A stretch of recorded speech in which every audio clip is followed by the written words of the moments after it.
Рамковниот договор и по 16 години од неговото потпишување е причина за различен став на експертите околу неговата реализација. За дел од нив кои беа и директно вклучени во овој процес уште од првиот ден, Охридскиот договор е еден од историските за Македонија. За други пак, треба уште да се работи на главните столбови на кои се базира договорот. Универзитетскиот професор Љубомир Фрчковски, еден од правните експерти кој што учествуваше во разговорите за рамковниот договор, смета дека голем дел од начелата се реализирани, но дека ваквите договори никогаш не можат докари целосно да бидат остварени бидејќи има точки кои што се отворени. Тоа на некој начин, ако заслужува нешто се каже дека тие историски договори направен, тоа е еден од нив е таквиот договор. Не само заради неговата конкретна содржина, туку и заради основата на едно пошироко помирување и градење на мултикултурна демократија, како ја нарекуваме. Значи не само демократија во мултикултурно општество, туку мултикултурна демократија со некои нови квалитети на процесот на одлучување. Јас сметам дека најголемиот дел решенија се согласно со уставот и рамковниот договор, иако изгледаат дека не се со него предвидени. Зашто? Затоа што во него се предвидуваат само некои точки кои се дефинирани во уставот, тие не се прекршени. Тоа е глобалната употреба као официјален јазик на македонскиот јазик и вториот официјален јазик практично во услови определени со уставот, значи различна од првата позиција на македонскиот, таа е зачувана. Во таа смисла не е прекршен уставот, а тоа хоризонтално ширење по институциите и така наречените access rights, пристапни права на употреба на јазикот на заедниците кои не се во мнозинство, е согласно принципот на инклузивност во рамковниот договор предвиден. Така да е тоа окей. Според аналитичарот Алберт Муслиу, па главниот проблем во рамковниот договор е што од моментот на подпишувањето тој станал дел од дневната политика. Тој вели дека Македонија има добри законски решенија и тенденција за нивно унапредување и подобрување, но според него недостасува и политичката култура за сето тоа да не се искористи во дневната политика.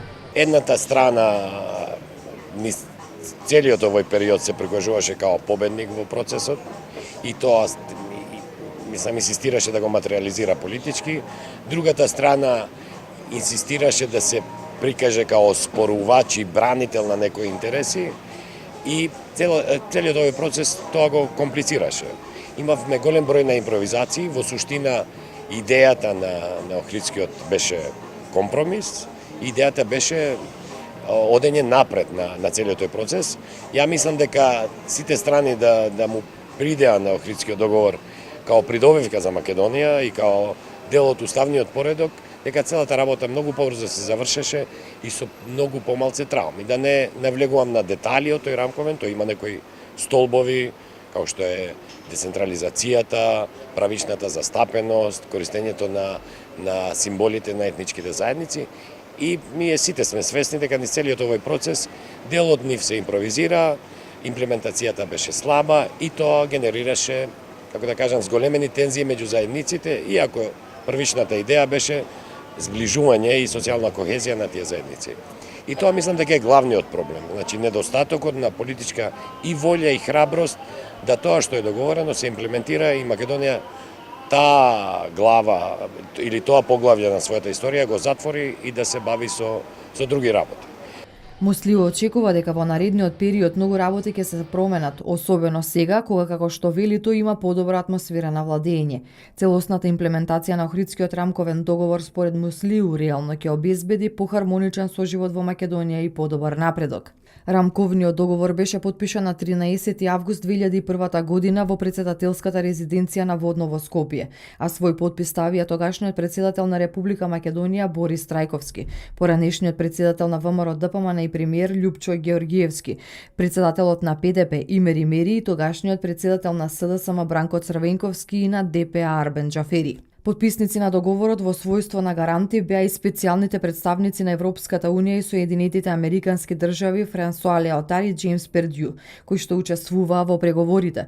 Покрај потписниците во разговорите учествува и Хавиер Солана, тогашен висок представник на Европската Унија за безбедносна и надворешна политика, и Питер Фейт, представник на САД, како и повеќе правни експерти меѓу кои беа и професорите Владо Поповски и Љубомир Фрчковски. Охридскиот договор е договор за обезбедување на иднината и демократијата во земјава, како и овозможување на развојот на поблиски и поинтегрирани односи помеѓу Македонија и Евроатланската заедница и промовирање на мирен и хармоничен развој на граѓанското општество, истовремено почитувајќи го етничкиот идентитет и интересите на сите граѓани на Македонија.